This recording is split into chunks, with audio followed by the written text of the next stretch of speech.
Transferring website ownership on Squarespace is very easy to do. Today I'm going to show you how to do it. First of all, you have to open your website on squarespace.com. Then you can see a lot of buttons: website, commerce, marketing, scheduling, assist, library, analytics, profile, settings, and help. You can also see your website interface. Here, you need to click on the settings button. After that, click on the permissions button. Then proceed to click on the invite contributor button. Enter your contributor's email here and their name.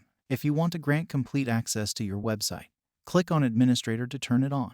Once clicked, your contributor will have full access to your website. They can access account, billing, website, editing, analytics, comments, editor, viewer, store, manager, email, campaign editor, scheduling administrator, scheduling view and edit, and scheduling view only. However, you can also give limited access to your website. Your contributor will be able to access your website and make edits. After this, click on the invite button. Once you've clicked the invite button, an invitation will be sent to your contributor's email. When your contributor verifies the email, they will be able to access your website on Squarespace. And it is done. This is how you can transfer website ownership on Squarespace.